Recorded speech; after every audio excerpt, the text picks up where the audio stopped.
All right, here we are. We've come to the end of the Best You Expo. It's day 7. We're on the main stage, and I have the honor to introduce our next guest. This is Bernardo Moya, founder of the Best You Expo. How are you, sir?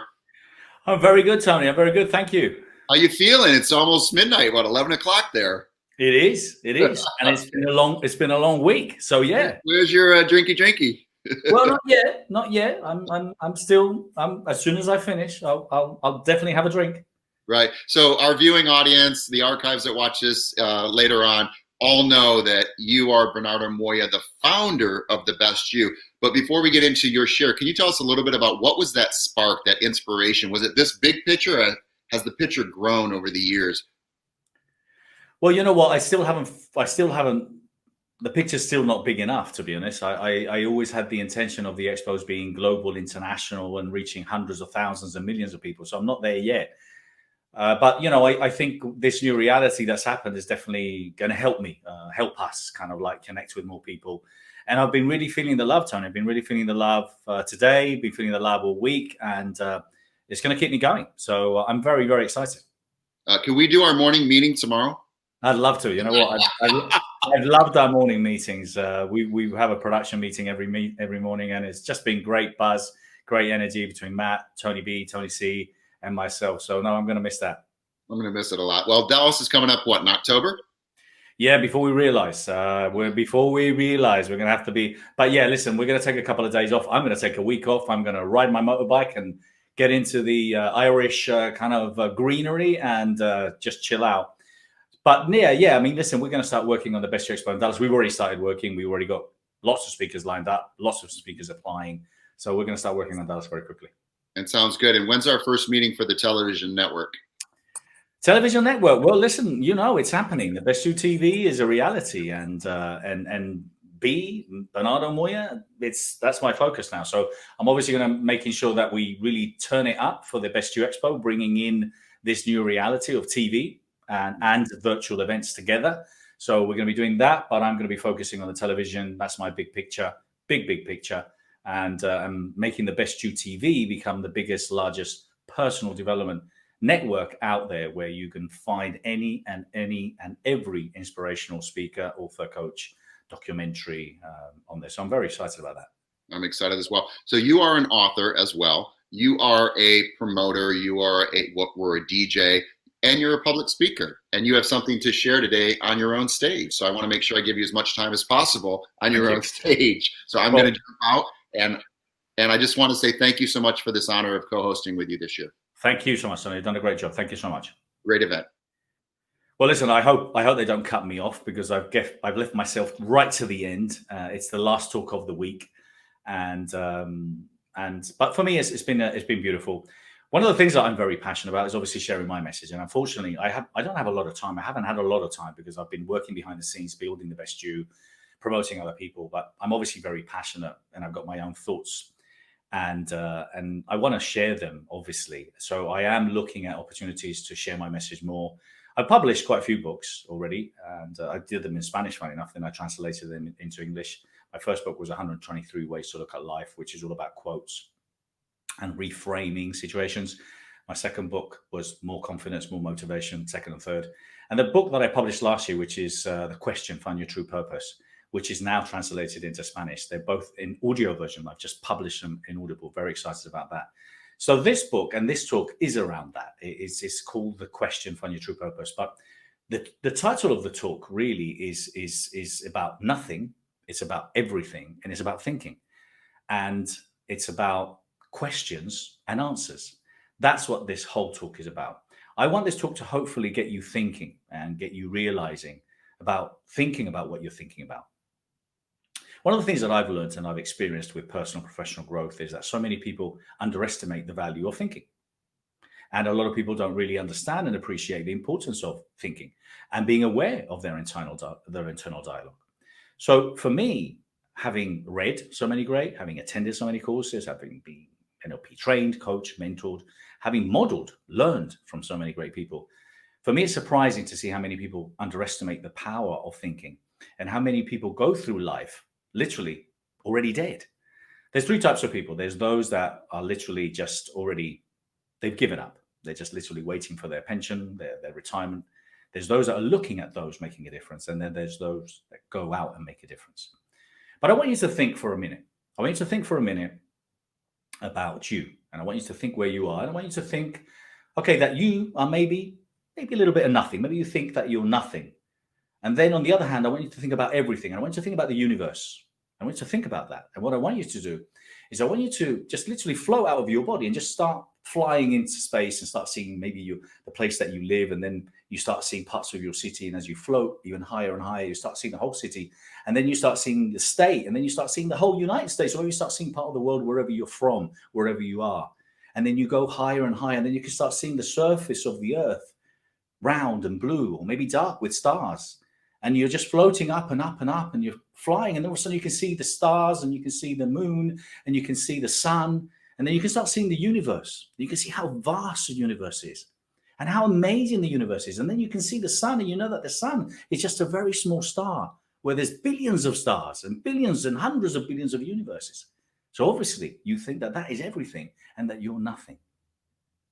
But if you come back and you come from all of the way up there and you come all the way back down and you come to the present, all of a sudden you should realize that at the end of the day, whatever's going to happen, whatever is happening is happening. It's meant to be. It's serendipity. It's meant to be. And there's nothing that you can do about it.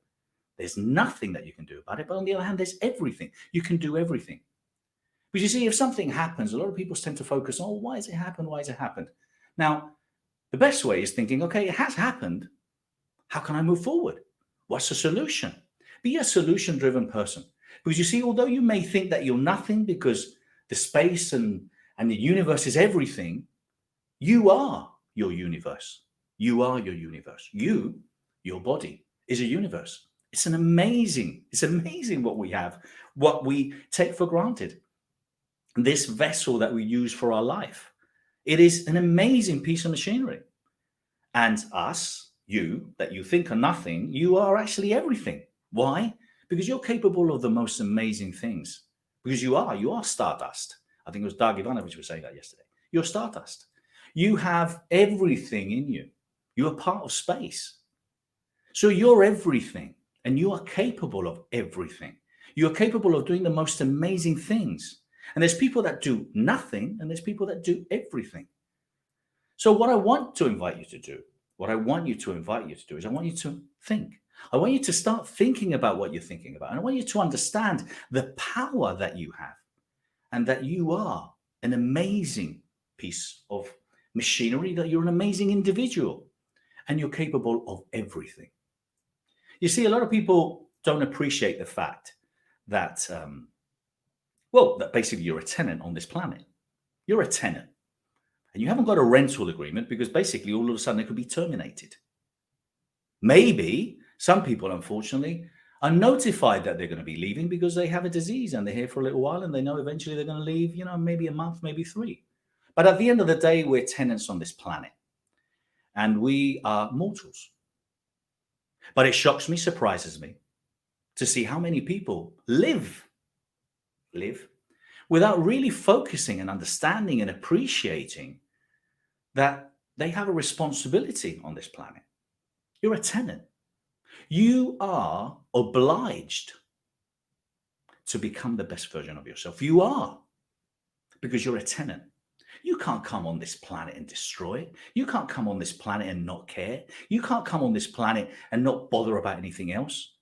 You see, in order to be big, you need to think big. In order to be great, you need to think of great things. In order to achieve greatness, you need to be great. In order to do more, you have to be more.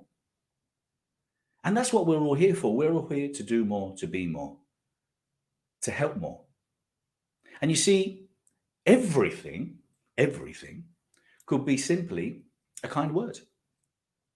The ripple effect of a kind word, the ripple effect of an act of kindness could have an effect that could change humanity. Because you've helped someone that maybe, who knows, goes and invents something. So we're obliged to become the best version of ourselves. We are. And I think we have a phenomenal opportunity with what's happened, what is happening on the planet, what's happening now, where we have something that we cannot control. We have a virus that is literally floating around. And hey, listen, if you don't take care of yourself, if you don't exercise, if you don't have a good strong immune system, if you don't take care of your loved ones, and well, hey, listen, you might leave and you might not be able to stay on this planet anymore. But at the end of the day, it's beyond your control. But what's not beyond your control is to take responsibility for being on this planet. I'm tired of seeing people that are waiting. I had the other day Jeff Hoffman, who was speaking and sharing the idea about they. There is no they. There is no they. You are they, I'm they, we're all they. I love it when people say, hey, you did this and you're doing that and you're doing this. Well, what about you? What are you doing? You're obliged to become the best version of yourself. You're obliged to leave a legacy. You're obliged to do something about all the things that are wrong about this planet. All the things, all the injustices that are going on. You're obliged. We're all obliged. We can't let they, because they don't do it. And luckily, there's people that eventually with time realize that they've made fortunes, Bill Gates, Warren Buffett, and they decide to give it all back because that's what it's all about. So if personal professional growth is anything, if it is anything, it has to be for us to become the best version of ourselves. Because if we become the best version of ourselves, we're going to make the world a better place. End of. It's just logical, isn't it? I mean, if you're better, if you're a better human being, if you're more educated, if you exercise more, if you eat better, if you meditate, if you exercise, if you're kind, if you're loving, if you're educated, everyone around you is going to become a better version. Everyone's going to look up to you, feel inspired by you, want to be you, want to do what you do. Now, I had this conversation with someone the other day saying, hey, legacy doesn't really exist. Of course it exists. They reckon from the beginning of time there must have been at least 110, 115 billion people, up or down, a couple of billion, since the beginning of time. My question is, how many of them have actually made a difference? How many? I don't know. Hundreds of millions? Probably. There's a lot of people that have invented beautiful things, that have the plane, the Wright brothers, engines, doctors, vaccines, you name it. There's hundreds of millions. But why haven't we had billions of people making a difference? We have to take advantage of this time of everyone being the same, of understanding that we're all mortals, that diseases travel and they don't understand about borders, and that we're all subject to it. But it's just bringing our mortality to the reality of life. So you've got to understand that you're not nothing, you're everything, and you need to think. You're not nothing, you're everything, and you need to think. And you need to think about what you're thinking about. You need to think about, what are you doing now? What are you here for? What is your purpose? Stop reading the books. Stop attending the courses, the seminars. Stop doing all this thing if you're not going to do anything about it. Take these teachings and learnings and do something with it. Do something with it, but do something with it now. Guess why? Because you're a tenant on this planet and your contract may be terminated. And resistance is futile. It's the name of the game. That's the Borg. I love Star Trek.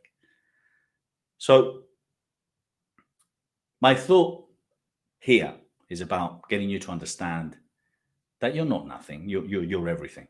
And my thought here is about thinking. Wake up every day. Be grateful for what you have. Be grateful for who you are. Be grateful for what you've achieved. And be grateful for being alive. And then start looking at the billions and billions of people that are worse than you. And then stop complaining. Complaining is negativity. Complaining is just a different form of negativity. That's it. There's no doubt about it. I get people, I'm not negative. Yes, you are. You're complaining. If you're complaining, you're negative. Be part of the solution. What are you doing to make the world a better place? And that's what my whole book is about. Having done what I've done and read what I've read and worked with what I've worked, I thought, well, why aren't people asking themselves empowering questions? You see, because the quality of your life is what I said. You must have seen it. The quality of your life depends on the quality of the questions you ask yourself. Depends. If you ask yourself every morning empowering questions, how amazing can I be today? How can I make a difference? How can I help someone? How can I inspire? How can I inspire my kids? How can I be better? How can I be stronger? How can I be healthier? Those are empowering questions. And you need to ask yourself as often as you can empowering questions, questions that are going to help you, are going to motivate you unconsciously and consciously. Your mind is going to start looking, finding for the solutions. So, with the understanding that you're here for a reason, that you're everything, understanding that you need to think about what you're thinking about, you need to focus on what you want, and you need to be focusing on being part of the solution. I invite you, all of you, anyone watching this talk, to take responsibility. So I was talking about legacy, and this friend of mine was saying that she was disputing the idea around legacy. Look, legacy is everywhere. You see, one kind word to some person could change their life. It could change their life. I lost a very dear friend, Bernie Dorman. He used to say the kindest things to me, always. Touch my heart, every single time. And that's the thing. The thing is that, we just don't know how and who we can inspire and when we can inspire them. And you might be doing something, and trust me, your kids are watching. Your kids are watching. If you're sitting on your sofa, eating the potato chips, as you call it in the US, eating fries, and you're not exercising, they're watching. If you watch the adverts of kids having no food or crossing the oceans because they're migrants and they haven't got a place to live and you don't do anything about it, they're watching. If you don't care about slavery, they're watching. If you don't care about plastics on the oceans, they're watching. If you don't care about global warming, they're watching. So if you don't do it for you, do it for them. So ideally, we all have to become the best version of ourselves. By us becoming the best version of ourselves personally, we're making our environment better, our family, our friends, our work. And then also we have to be working with companies. We have to be working and associated with companies that care professionally about their staff and about the things that matter. And then by doing so, then we're going to have a global impact. Anyone and everyone can have a global impact. Anyone and everyone with a phone can make a global impact. So don't tell me that you can't, because you can. So that's kind of what I wanted to share with you. I wanted to share your responsibility of realizing that you are everything. You have everything you need. You have all the tools. Just by simply opening your arms, you're reaching more people. By saying something nice to some person, one person a day, you're reaching and you're touching someone.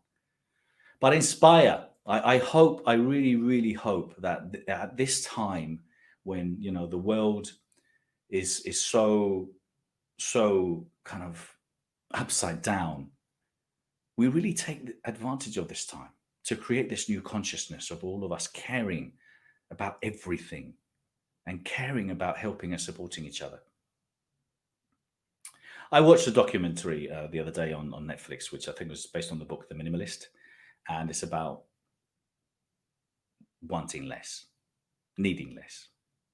So in the book, at the end of the book, where I talk about resilience, I talk about revolution, change, and how great change is, and how you should welcome change. And I talk about reinvention. So that's the 3 R's of the book. But I then expand and explore the idea about honesty, about being honest with yourself. Honesty starts with yourself. Stop lying. If you're bullshitting yourself, you should say, shh, stop lying. So be honest. Be congruent. I've seen a lot of people, I've said this, a lot of people write books about happiness and they're miserable. People talk about, they write books about success and they've never been successful, and so on. So be congruent, be honest. But most importantly, start taking care of yourself. Start asking yourself empowering questions on a daily basis, and start taking care about the things that really matter around the planet.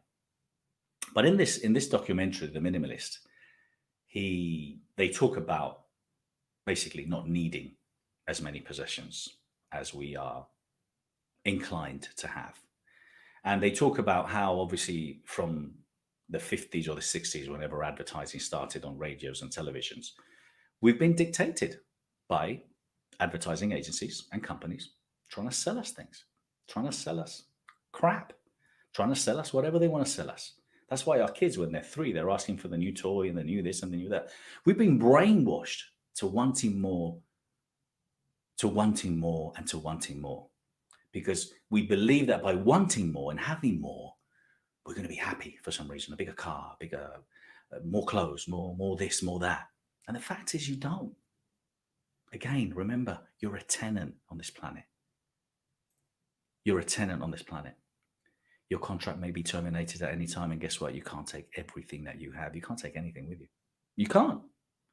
So we're also kind of like, destroying the planet with this, because not only we are following this false sense of happiness by wanting more, having more, being more.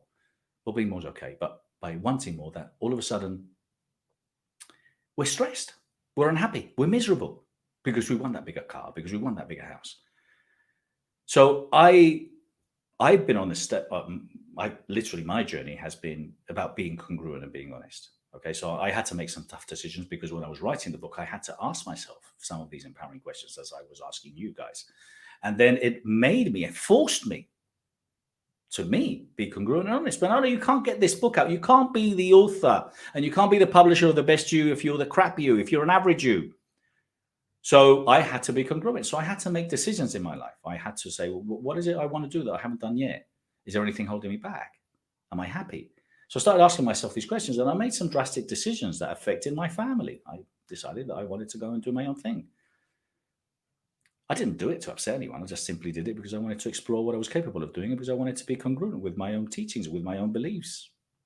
And I wanted to become the best version of myself, because I'm obliged. And because also my dad, unfortunately, passed at the age of 54, and that was always in my mind. So I wanted to make sure that from the age of 54, which was when I did all this, what else can I do? How much more can I live? What am I capable still of doing? So as far as I'm concerned, I'm just getting started.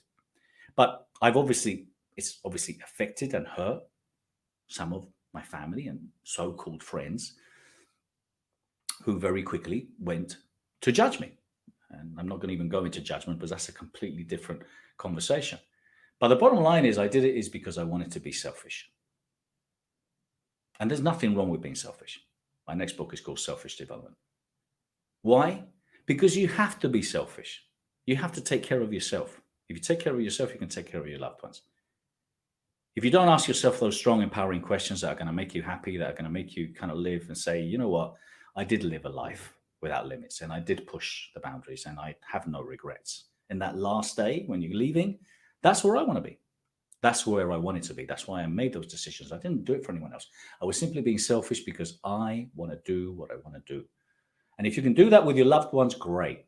But if you can't, and you need to explore, and you need to go and do it. So that's the whole idea, and the essence of the book is to helping people ask themselves empowering questions. But the whole idea of me exploring where I was going and being selfish, I've started to understand, with the fact of understanding mortality, being a tenant on the planet, because my dad passed away as well at the age of 54. And unfortunately, my mum passed away this year, which hit me hard. At the end of the day, you can't take everything with you. You can't take anything with you. So my mum, like everyone else, collected a lot of items, which no one could use, no one would use. Well, give them to charities, but that's it.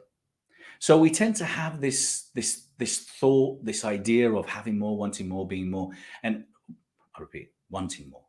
And the problem is that you just don't need it to find happiness. So I'm at that stage where I love, and I'm embracing the idea of minimalism, of having as less as possible, of just needing what I need. I had the houses, I've had the cars, I've got a few motorcycles. I've had all that. And I'm okay not having it anymore. I'm okay just having what I need. And that's the concept, because you see, we're destroying the planet. And I was in a talk, I was invited to a talk of Ken Honda, the author of Happy Money. Highly recommend you buy his book. And Ken Honda was talking in this talk, which was promoted by Doria Cordova, credit where credit is due. And he was talking about money and how, saying arigato and thank you when you have money, you receive money. But he had this concept where he was sitting around the table with his family. He was exploring, okay, what do we have on the table here now? And they had tomatoes, they had peppers, and they had lettuce, and they had meat, and they had fish, and they had wine. And they started looking at where all these different items were coming from. Argentina, tomatoes from Europe, lettuce from Japan. It was coming from all over the world. And he was saying that we can't continue like this.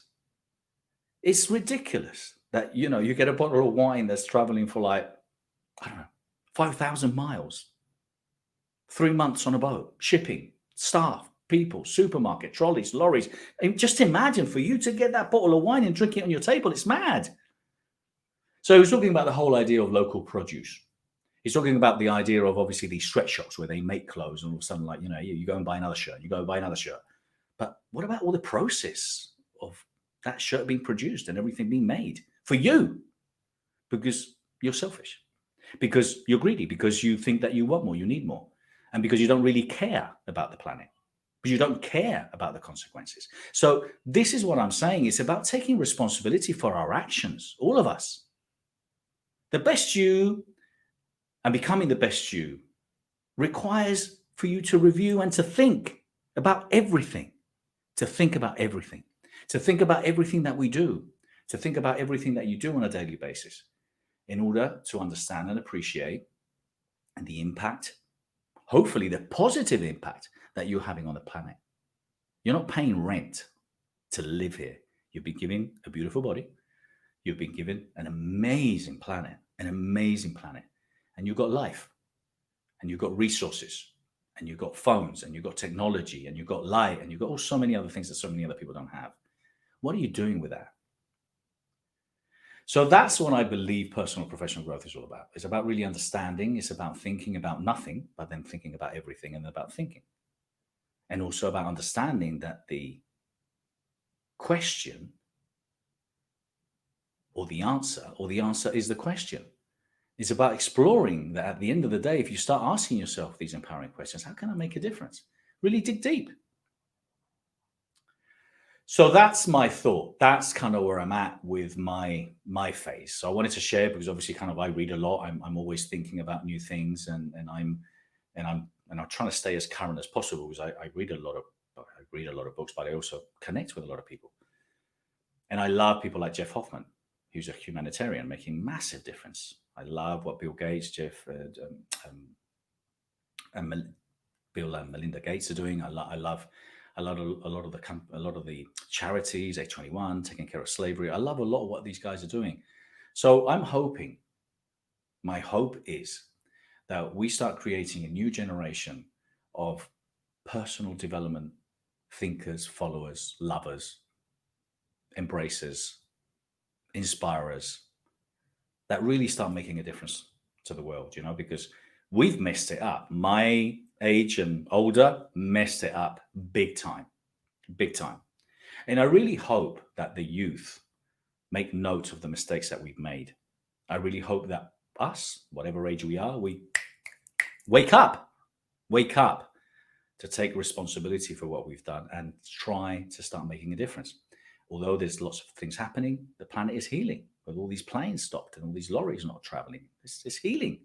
It's not a bad thing. So not everything is bad. And sometimes things happen for a reason.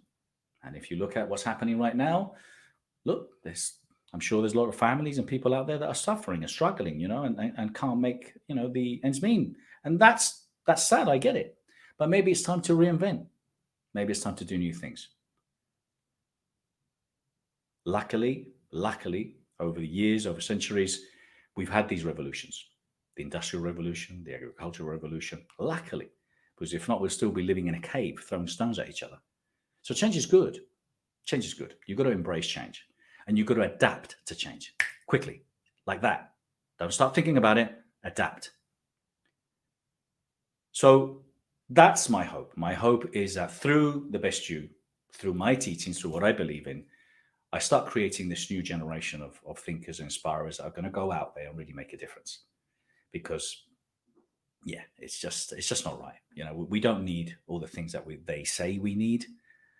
There is no they, and you have a responsibility because you're living on this planet for free, and because you should use your life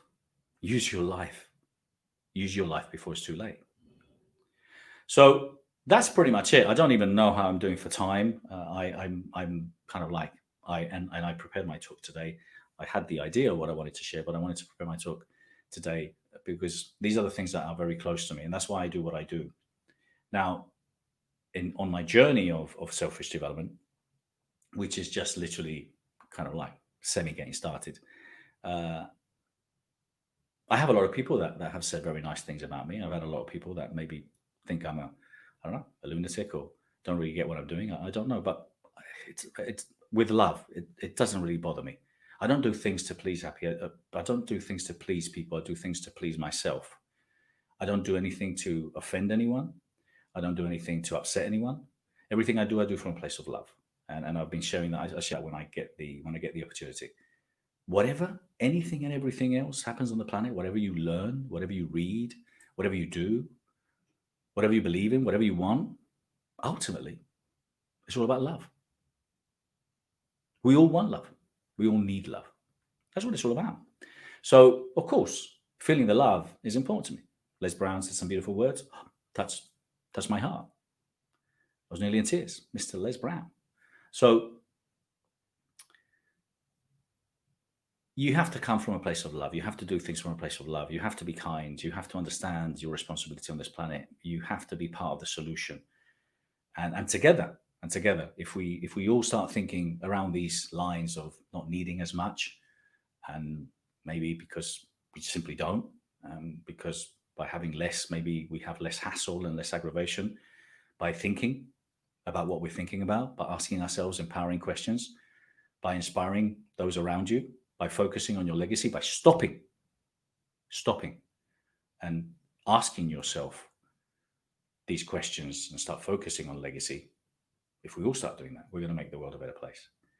So that's it. I want to thank you so much. Tony, over to you.